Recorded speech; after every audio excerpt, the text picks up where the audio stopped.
Hello dear student, today we start chapter first miscellaneous exercise. Dear student, अगर आपको मेरी videos पसंद आती हैं तो प्लीज़ मेरे YouTube channel learning secure classes by Amit Dwivedi sir को लाइक कीजिए, शेयर कीजिए एंड सब्सक्राइब कीजिए.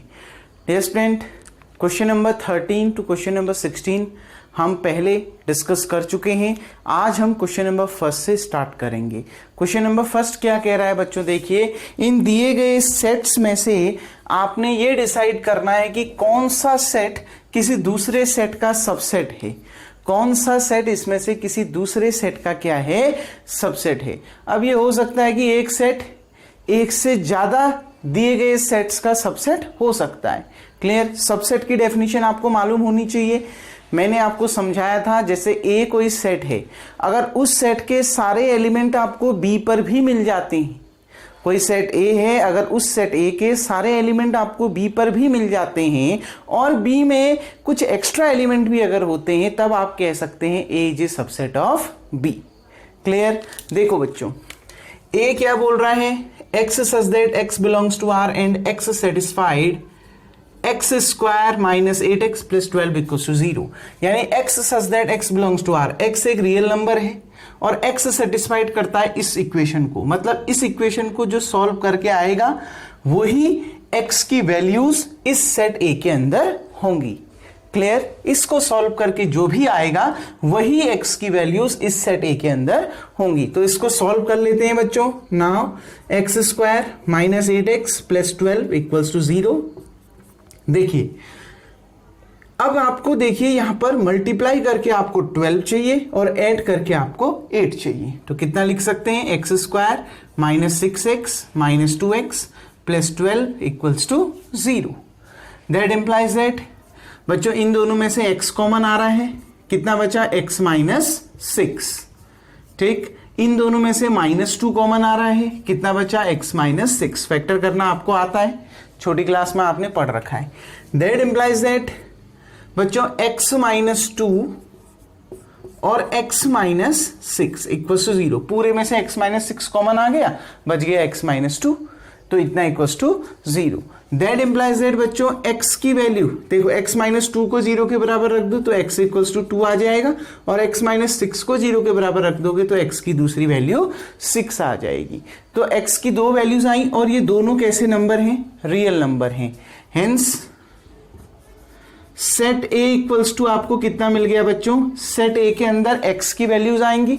x की दो वैल्यूज आई है 2,6, तो 2,6 इस सेट के एलिमेंट हो गए. क्लियर. b भी आपको दे रखा है, c भी आपको दे रखा है और d भी आपको दे रखा है. नाउ अब आपने बताना है कि कौन सा सेट इसमें से दूसरे सेट के क्या है, सबसेट है. कौन सा सेट दिए गए दूसरे सेटों के सबसेट होंगे वो आपने बताना है. देखो बच्चों, ए सेट में देखो दो एलिमेंट हैं 2 और 6. बी में देखिए 2 भी है और 6 भी है और 2 और 6 के अलावा एक और एलिमेंट है. मतलब ए के सारे एलिमेंट आपको कहां भी मिल रहे हैं, बी में भी मिल रहे हैं और बी में जो है 2 और 6 के अलावा भी कुछ एलिमेंट्स दे रखे हैं. इसका मतलब है A is a subset of B. पहला आपको मिल गया, बस आपने लिखना है कौन से सबसेट है. डेफिनेशन आपके माइंड में है. सबसेट समझाया था ना सबसेट बच्चों. सबसेट क्या है, देखो 2,6 बिलोंग कर रहा है ए पर, 2,6 बिलोंग कर रहा है बी पर. क्लियर. और 2,6 के अलावा भी कुछ एलिमेंट आपको बी में दे रखे हैं. मतलब ए के सारे एलिमेंट आपको बी में मिल जा रहे हैं, बी में उसके अलावा भी कुछ एलिमेंट हैं, तो आप कह सकते हो A is a subset of B. Clear. अब देखिए, ए सेट के अंदर 2,6 ये दो एलिमेंट आ रहे हैं. सी देखो बच्चों, इसमें भी तो 2,6 आ रहे हैं ना. मतलब सेट ए के सारे एलिमेंट आपको सेट सी पर भी मिल रहे हैं और सेट सी में इनके अलावा भी कुछ एलिमेंट हैं. इसका मतलब आप कह सकते हो A is a subset of C. ए सी का भी सबसेट है. क्लियर. क्योंकि ए के सारे एलिमेंट आपको सी पर भी मिल रहे हैं. लेकिन क्या A is a subset of D? नहीं, ए सबसेट नहीं है बी का. क्यों? क्योंकि ए में तो दो एलिमेंट है 2,6 और डी में केवल एक एलिमेंट है 6. तो ये दो सबसेट तो मिल गए. इसके अलावा देखो बच्चों, B is a subset of C also. कैसे? B is a subset of C also. कैसे? देखो बी में 3 एलिमेंट है 2, 4, 6 और यहां सी देखो बच्चों, सी में 2, 4, 6 ये तीनों एलिमेंट बिलोंग कर रहे हैं और इनके अलावा भी कुछ एलिमेंट इसमें आ रहे हैं। बी के सारे एलिमेंट आपको कहां मिल जा रहे हैं? सी पर मिल जा रहे हैं, इसलिए B is a subset of C. Clear? ठीक। क्या B is a subset of D? नहीं। क्यों? बी के सारे एलिमेंट आपको डी पर नहीं मिल रहे हैं। बी में 6 बिलोंग कर रहा है, डी पर भी केवल 6 बिलोंग कर रहा है, डी पर 2 और 4 बिलोंग नहीं कर रहा है। तो आप ये नहीं कह सकते कि B is a subset of D. Clear?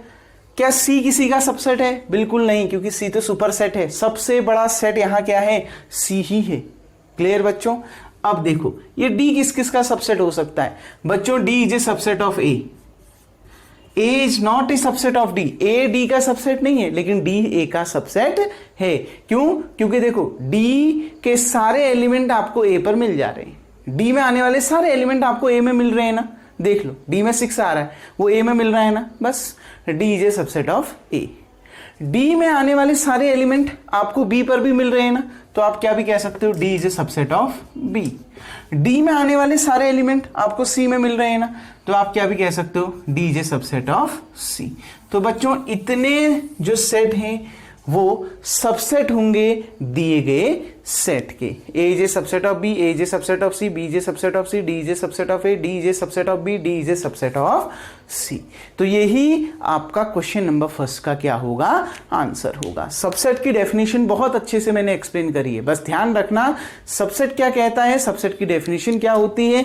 अगर किसी सेट के, मान लिया कोई सेट ए है, अगर उसके सारे एलिमेंट आपको किसी दूसरे सेट बी पर मिल जा रहे हैं तो आप कह सकते हैं A is a subset of B. Clear dear student? उम्मीद करता हूं ये क्वेश्चन आपको समझ में आ गया होगा। वीडियो को पॉज करके बच्चों आप इतना उतार लेंगे। नाउ डियर स्टूडेंट अब हम बढ़ते हैं क्वेश्चन नंबर 2 की ओर। और क्वेश्चन नंबर 2 में क्या कह रहा है कि नीचे कुछ पार्ट्स दिए हैं, आपने बताना है कि इसमें से कौन सा ट्रू है और कौन सा फॉल्स है, और जो ट्रू है उसको प्रूफ करना है, जो फॉल्स है उसको एग्जाम्पल देके उसको भी प्रूफ करना है कि वो फॉल्स है। मतलब हम ट्रू और फॉल्स सिर्फ यहाँ एग्जाम्पल देके डिसाइड करेंगे कि कौन सा ट्रू है और कौन सा फॉल्स है। पहला स्टेटमेंट क्या कह रहा है? इफ x बिलोंग्स टू ए, यदि x बिलोंग करता है ए पर एंड ए बिलोंग्स करता है बी पर, और ये सेट ए बिलोंग करता है सेट बी पर। ये देखो ये कैपिटल ए सेट को रिप्रेजेंट करता है, कैपिटल बी भी सेट को रिप्रेजेंट करता है, जबकि ये स्मॉल एक्स एलिमेंट को रिप्रेजेंट करता है। क्लियर बच्चों? ये कह रहा है एक्स बिलोंग करता है सेट ए पर, सेट ए बिलोंग करता है सेट बी पर। देन आपने ये बताओ कि क्या x बिलोंग करेगा b पर? क्या ये स्टेटमेंट ट्रू है या फॉल्स है?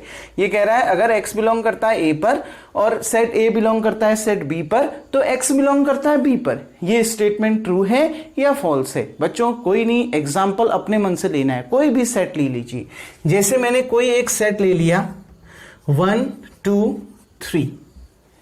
ठीक, मैं कोई एक एलिमेंट ले लेता हूं, x कोई भी एलिमेंट हो सकता है। देखो आप ये मत सोचना कि मैंने इसमें x नहीं लिया, मैं x लेके चल रहा हूं, x को मैंने 1 मान रखा है यहां पर, मान लिया।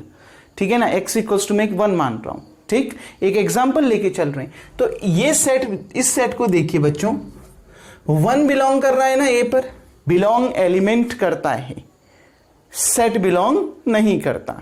बिलोंग्स क्या कर, बिलोंग्स टू का मतलब है एलिमेंट बिलोंग करना चाहिए उस सेट पर। देखो इस सेट का एलिमेंट 1 है ना, तो 1 बिलोंग करता है ए पर। क्लियर बच्चों? 1 बिलोंग करता है कहां पर? ए पर।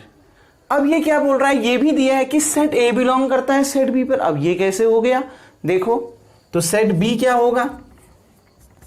सेट बी को भी मानना पड़ेगा, और ऐसा मानना पड़ेगा कि सेट ए के, जो सेट ए है वो पूरे का पूरा सेट बी पर होना चाहिए।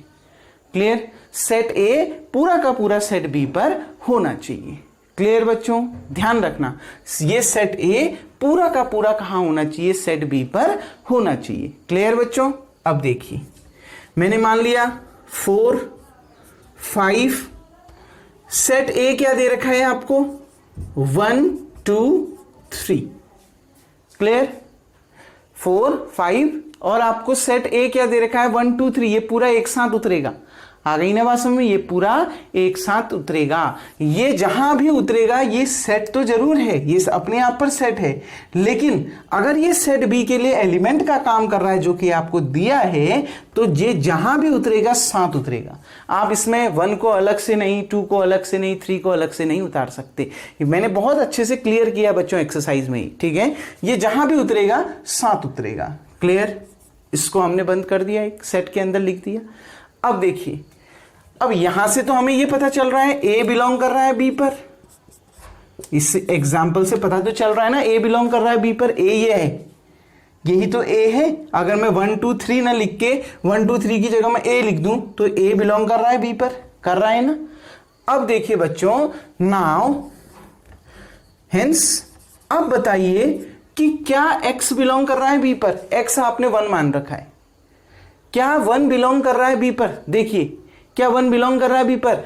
4 बिलोंग कर रहा है बी पर, 5 बिलोंग कर रहा है बी पर। ये पूरा का पूरा अपने आप पर जब से साथ उतरेगा ये पूरे का पूरा बिलोंग कर रहा है बी पर। लेकिन क्या 1 बिलोंग कर रहा है बी पर? 1 बिलोंग कर रहा है ए पर, ठीक? और ये पूरे का पूरा ए बिलोंग कर रहा है बी पर। लेकिन क्या बताइए, ये 1 बिलोंग कर रहा है बी पर? बिल्कुल नहीं। ये जब भी उतरेगा साथ उतरेगा। 4 बिलोंग कर रहा है बी पर, 5 बिलोंग कर रहा है बी पर। ये पूरा का पूरा जब उतरेगा बच्चों, ये पूरा का पूरा एक एलिमेंट है, साथ में उतरेगा। तो क्या ओनली 1 बिलोंग कर रहा है बी पर? नहीं, ठीक? Hence 1 does not belongs to B, that implies that x does not belongs to B. यानी ये स्टेटमेंट क्या हो गया बच्चों? फॉल्स हो गया।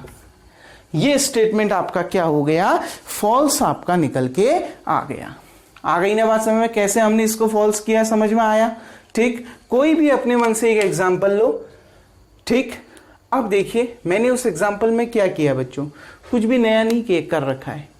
आप अगर आपको डाउट है तो आप ऐसे भी कर सकते हैं। 1 2 3 मैंने कोई एक एग्जाम्पल के तौर पे लिया है, ठीक है? 1 ए कोई सेट है, बी भी मैंने कोई सेट मान लिया, ठीक? ए कोई सेट दे रखा है, बी भी कोई सेट दे रखा है, और इस बी सेट में ये पूरा का पूरा ए है। आ गई ना बात समझ में? अब देखो, ये कह रहा है कि 1 तो ए पर बिलोंग कर रहा है, क्या 1 बिलोंग कर रहा है बी पर? चेक करो, क्या ये 1 बी पर बिलोंग कर रहा है? नहीं। 4 बिलोंग कर रहा है बी पर, 5 बिलोंग कर रहा है बी पर। ये पूरे का पूरा जब एक साथ उतरेगा, 1 2 3 जब एक साथ उतरेगा, ये बिलोंग करेगा बी पर। लेकिन क्या आप 1 को अलग से उतार सकते हो? नहीं। यानी 1 does not belongs to B. इसका मतलब है अगर x बिलोंग करेगा a पर, सेट a बिलोंग करेगा b पर, तो आप ये नहीं कह सकते कि x बिलोंग करेगा b पर। कभी कभी कर सकता है। देखो, स्टेटमेंट को तो हमने फॉल्स प्रूफ करना था ना, हमने तो स्टेटमेंट को फॉल्स प्रूफ करने का मतलब स्टेटमेंट हर जगह फॉल्स, अगर स्टेटमेंट सही है तो वो हर जगह ट्रू होना चाहिए। देखो, अगर मैं यहीं पर ये एग्जांपल ले लेता, यहां पर 1 ले लेता, तो ये तो सही हो जाता। आपके मन में ये भी क्वेश्चन अराइज हो रहा होगा, अगर हम यहां पर 1 ले लेते तो ये सही हो जाता, बिल्कुल सही हो जाता, ठीक? ये स्टेटमेंट ट्रू हो जाता। लेकिन अगर वो स्टेटमेंट ट्रू है तो वो हर जगह ट्रू होना चाहिए ना। अगर मैंने यहां 4 ले लिया तो ये तब ट्रू क्यों नहीं हुआ? इसका मतलब है किसी किसी केस में ये ट्रू होगा, लेकिन हर जगह ये ट्रू नहीं होगा। इसका मतलब है ये स्टेटमेंट फॉल्स होगा। अगर कोई स्टेटमेंट ट्रू है तो वो हर जगह क्या होना चाहिए? ट्रू होना चाहिए। आ गई ना बात समझ बच्चों? कैसे हमने इस स्टेटमेंट को फॉल्स किया, समझ में आया? ये पूरे का पूरा ये जब साथ उतरेगा वो बिलोंग करेगा बी पर, आप 1 को अलग से नहीं उतार सकते हो। आ गई ना बात समझ? ये जहां भी उतरेंगे साथ में उतरेंगे, तीनों दोस्त हैं, साथ में उतरेंगे, ठीक है? मैदान में जब भी आएंगे साथ आएंगे, कोई अकेला नहीं आएगा, तभी इसकी पावर है। आ गई ना बात में बच्चों? क्लियर? तो ये पहला स्टेटमेंट फॉल्स हो गया। सेकंड देखिए, A is a subset of B. हम कोई एक एग्जांपल लेते हैं जहां ए बी का सबसेट है। Let a equals to 1, 2, b equals to 1, 2, 3। देखिए, that implies that a is a subset of b। बिल्कुल है। अच्छा, एक और काम देखिए। अब देखिए, मैंने क्या ले लिया? a is a subset of b, साफ साफ है, a के सारे एलिमेंट b पर मिल रहे हैं, ठीक हो गया ना?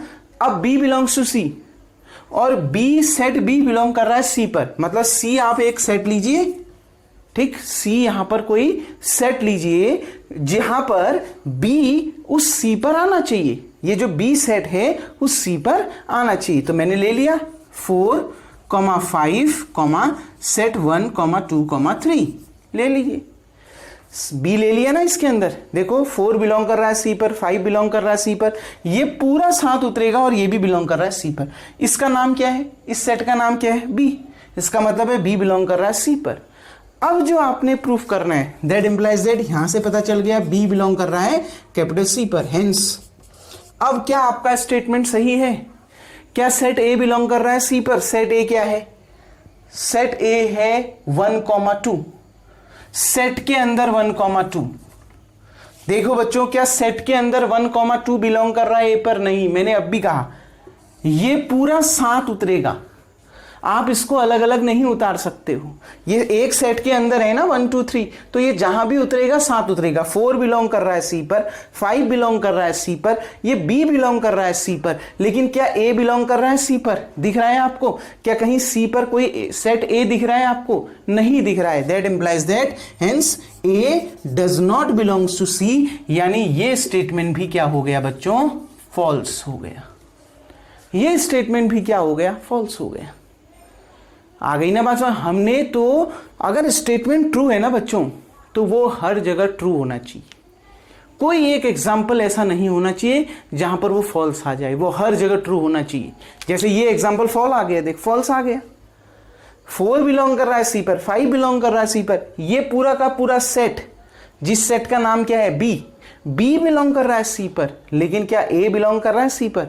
ए सेट 1,2 है, क्या सेट 1,2 लिख सकते हो बिलोंग कर रहा है सी पर? नहीं। क्यों? क्योंकि 1,2,3 जहां भी जाएंगे 7 जाएंगे, इनकी जोड़ी कभी नहीं टूटेगी। क्लियर बच्चों? तो ये दोनों स्टेटमेंट क्या हो गए? फॉल्स हो गए। बच्चों वीडियो को पॉज करके इतना उतार लेंगे। अब मैं इसको मिटा देता हूं। अब हम बढ़ते हैं बच्चों थर्ड पार्ट की ओर, और थर्ड पार्ट क्या कह रहा है फिर उसको समझते हैं। देखिए, ये कह रहा है A is a subset of B, B is a subset of C, then A is a subset of C. एक ये कह रहा है, फोर्थ क्वेश्चन, फोर्थ पार्ट है, if A is not a subset of B, B is not a subset of C, then A is not a subset of C. हमने ये बताना है। देखो, सबसे पहला ये दिया है, ये दिया है, हमने प्रूफ करना है। ये मतलब ये कह रहा है कि अगर ए बी का सबसेट है, बी सी का सबसेट है, तो ए भी सी का सबसेट होता है। क्या ये स्टेटमेंट ट्रू है या फॉल्स है? देख लेते हैं।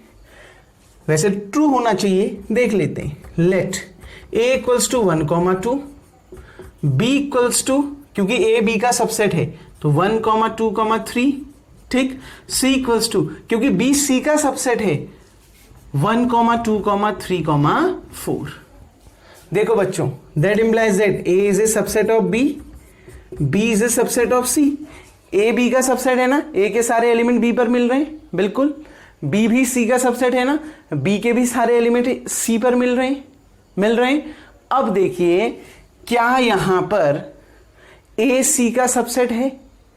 ए के सारे एलिमेंट सी पर मिल रहे हैं, बिल्कुल मिल रहे हैं। That implies that A is a subset of C. कोई भी एक एग्जांपल ले लो बच्चों, कोई भी एक एग्जांपल, कोई भी एग्जांपल ले लो। 4 5 ले लो, यहां पर भी तो आएगा 4 5 6, क्योंकि ए बी का सबसेट है। अगर यहां पर 4 5 6 आया तो यहां पर भी तो आएगा 4 5 6 7। क्यों? क्योंकि बी सी का सबसेट है। तो 4 5 अगर यहां है तो 4 5 यहां भी तो होगा।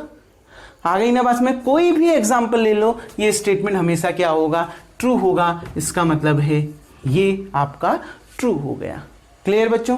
समझ में आया ना? मैंने एग्जाम्पल ले लिया, ए बी का सबसेट है, ए के सारे एलिमेंट बी पर मिल रहे हैं, बी के भी सारे एलिमेंट सी पर मिल रहे हैं, तो ए के भी तो सारे एलिमेंट सी पर मिल रहे हैं। देखो, 1 बिलोंग कर रहा है ए पर, 2 बिलोंग कर रहा है ए पर, 1 बिलोंग कर रहा है सी पर, 2 बिलोंग कर रहा है सी पर, तो ए के सारे एलिमेंट आपको सी पर मिल रहे हैं, मतलब ए सी का सबसेट है। तो ये स्टेटमेंट क्या हो गया? ट्रू हो गया। बच्चों इस स्टेटमेंट को देखो, क्या ये ट्रू है? अगर आप देखोगे इस हिसाब से, अगर ए बी का सबसेट है, बी सी का सबसेट है, ए सी का सबसेट होगा। यहां पर A not subset of B, B not subset of C, then A not subset of C. आपको लग रहा होगा इसको देखते हुए कि ये स्टेटमेंट भी ट्रू होना चाहिए। नहीं बच्चों, ये स्टेटमेंट फॉल्स होगा। ऐसा नहीं हो सकता, ऐसा नहीं हो सकता किसी भी केस में। मैं आपको प्रूफ करके दिखा देता हूं। ए इक्वल्स टू 1,2, ठीक। B equals to 3 4 5। ठीक, आ गई ना बात समझ में। B is not a subset of C, B is not a subset of C। 1 2 6। कोई बच्चों मैंने क्या कहा, अगर स्टेटमेंट ट्रू है तो वो हर जगह ट्रू होना चाहिए, कहीं पर भी फॉल्स नहीं होना चाहिए, हर जगह ट्रू होना चाहिए। ठीक, तो देखिए यहां पर देखिए बच्चों, that implies that A is a subset of B. नहीं है ना, A is not a subset of B. क्या ए बी का सबसेट है? नहीं है, क्योंकि ए बिलोंग कर रहा है, इसमें बिलोंग कर रहा है 1 और 2। 1 बिलोंग कर रहा है ए पर, 2 बिलोंग कर रहा है ए पर, और ये एलिमेंट यहां पर नहीं है, तो मतलब A is not a subset of B. अगर यहां पर 1 भी हो जाता, क्या तब आप कह सकते थे, तब क्या आप कह सकते थे A is a subset of B? नहीं, क्योंकि बच्चों ए के सारे एलिमेंट बी पर होने चाहिए। केवल 1 ही 1 हो जाने से आप ए को बी का सबसेट नहीं कहोगे। ये 2 भी तो ए पर बिलोंग कर रहा है, तो उस 2 को भी तो बी पर होना चाहिए।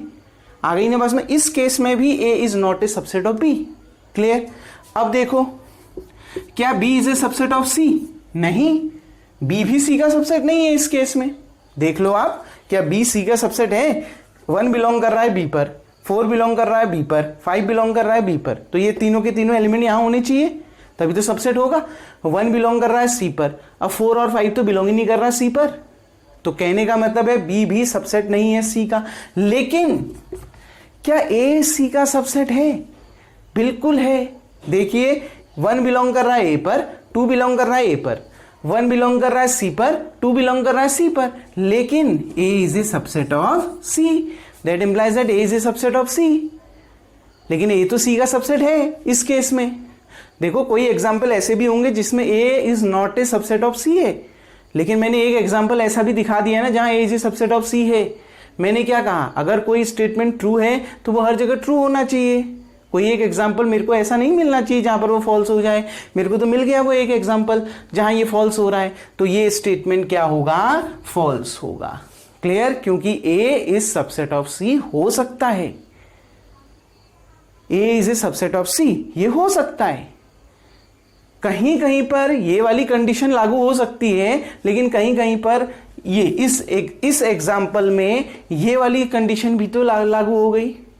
तो ऐसे जो स्टेटमेंट हैं जो कहीं कहीं पर ट्रू हो सकते हैं, कहीं कहीं पर फॉल्स हो सकते हैं, तो आप ऐसे स्टेटमेंट को न तो ट्रू कहेंगे न तो फॉल्स कहेंगे। क्लियर बच्चों? लेकिन ये स्टेटमेंट क्या हो गया? पूर्ण रूप से गलत हो गया, क्योंकि कंडीशन में ये दे रखा था ना, कंडीशन तो ये दी थी, हमें दिखाना था A is not a subset of C, लेकिन मैंने तो दिखा दिया A is a subset of C. तो ये तो नहीं होता। अगर ए बी का सबसेट नहीं है, बी सी का सबसेट नहीं है, तो ऐसा होना जरूरी नहीं है कि ए सी का सबसेट नहीं होगा, ए सी का सबसेट हो भी सकता है। तो ये स्टेटमेंट क्या हो गया? फॉल्स हो गया। क्लियर बच्चों? मैंने तो ट्रू फॉल्स बताना है, तो ये स्टेटमेंट क्या हो गया? फॉल्स हो गया। आ गई ना बात समझ बच्चों? अब आगे बढ़ते हैं। देखिए अब इसके नेक्स्ट पार्ट की ओर बढ़ो। देखो क्वेश्चन लग तो रहा है कि ट्रू और फॉल्स हैं, लेकिन क्वेश्चन लॉजिकल वाले हैं बच्चों, समझने पड़ेंगे क्वेश्चनों को। तभी मैंने आपको सारी डेफिनेशंस बहुत अच्छे से पहले समझाई थी। And A is not a subset of B, then X belongs to B.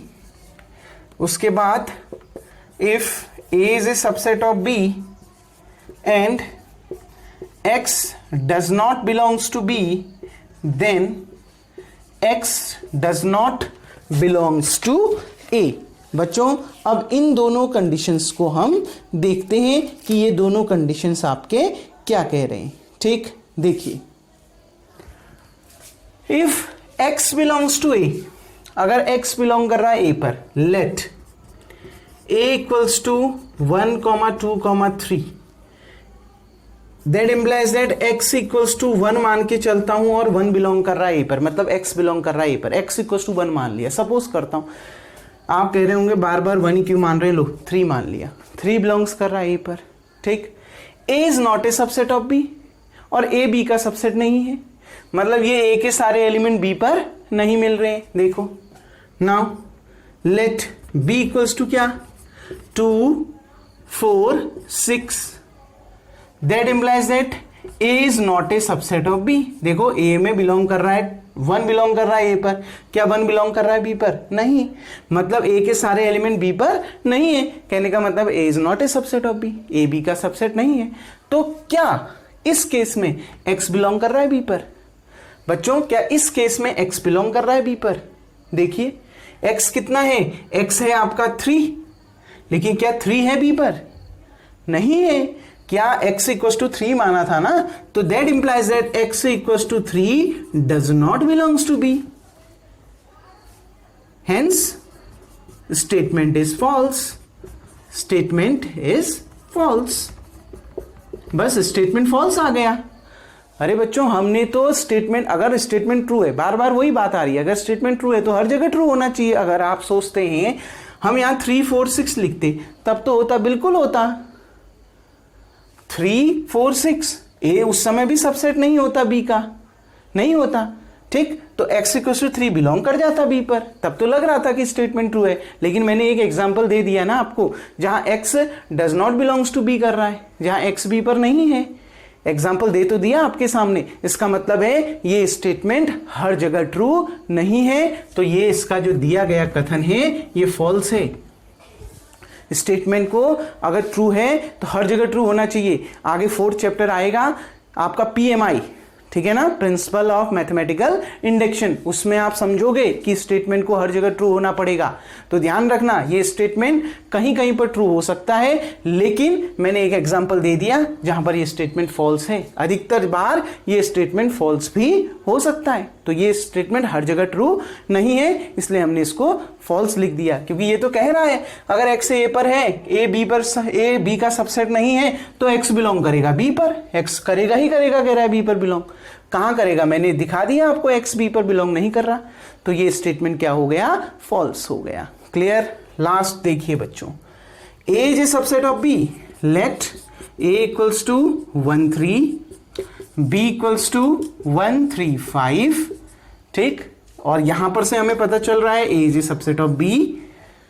देखिए बच्चों एक्स बी पर नहीं है, आप ये लीजिए कि एक्स बी पर नहीं है, एक्स बी पर नहीं होना चाहिए। Let X equals to 7 does not belongs to B, X equals to 7 does not belongs to B. देखो 7 बी पर है क्या? नहीं है, तो बिल्कुल 7 बी पर नहीं है, तो that implies that x equals to 7 is also does not belongs to A, तो वही 7 ए पर भी नहीं है। तो यही तो प्रूफ करना है, अगर ए बी का सबसेट है और कोई एलिमेंट x बी पर बिलोंग नहीं कर रहा है, तो वही एलिमेंट x ए पर भी बिलोंग नहीं करेगा। ये बताइए कि ट्रू है फॉल्स है? बिल्कुल, अगर वो एलिमेंट x बी पर नहीं है तो वो एलिमेंट x ए पर भी नहीं होगा। तो ये स्टेटमेंट बिल्कुल ट्रू हो गया। कहीं पर कोई एग्जाम्पल ले लो बच्चों, कोई भी एग्जाम्पल, एनी एग्जाम्पल। देखो ए की जगह में 1 और 7 ले लो, ठीक, आ गई ना बात समझ में? अब वो 1 और 7 यहां भी तो होगा, क्यों? क्योंकि A is a subset of B. आ गई ना बस में? अब यहां क्या होगा? 1 7 9, ठीक। अब आप कोई एक एलिमेंट लो जो बी पर नहीं है, 11 नहीं है, या उस केस में 3 बिलोंग नहीं करेगा। देखो मैंने क्या कहा, a इक्वल्स टू 1 7, ठीक, b इक्वल्स टू अब आपको लेना पड़ेगा 1 7 9, लेना पड़ेगा। 9 अपने मन से ले लिया, कुछ भी ले सकते हो 9 की जगह में, ठीक है। देखो अब देखिए, अगर आप कह रहे हो कि 7 does not belongs to B, 7 does not belongs to A, ये ट्रू हो गया। तो बच्चों यहां पर 7 बी पर भी है तो 7 ए पर भी है, लेकिन हमने एग्जाम्पल ऐसे लेना है, x does not belongs to B. अब देखो कोई एक x मानो अपने मन से जो b पर नहीं है, 3, क्या 3 b पर है? नहीं है। क्या 3 a पर है? वो भी नहीं है। 3 a पर भी तो नहीं है। मतलब अगर कोई x, अगर a b का सबसेट है और उस केस में x b पर बिलोंग नहीं करता है, तो x a पर भी कतई बिलोंग नहीं करेगा। इसका मतलब है ये स्टेटमेंट हमेशा ट्रू रहेगा। क्लियर बच्चों? तो ये स्टेटमेंट ट्रू हो गया। कोई प्रॉब्लम बच्चों? उम्मीद करता हूं बच्चों ये क्वेश्चन नंबर 2 के सारे ट्रू फॉल्स आपको समझ में आ गए होंगे। क्वेश्चन नंबर 1 भी आपको समझ में आ गया होगा। डियर स्टूडेंट, अब रिमेनिंग क्वेश्चन हम नेक्स्ट वीडियो में देखेंगे। तब तक के लिए थैंक यू। वीडियो को पॉज करके आप सबसे पहले इतना उतार लेंगे।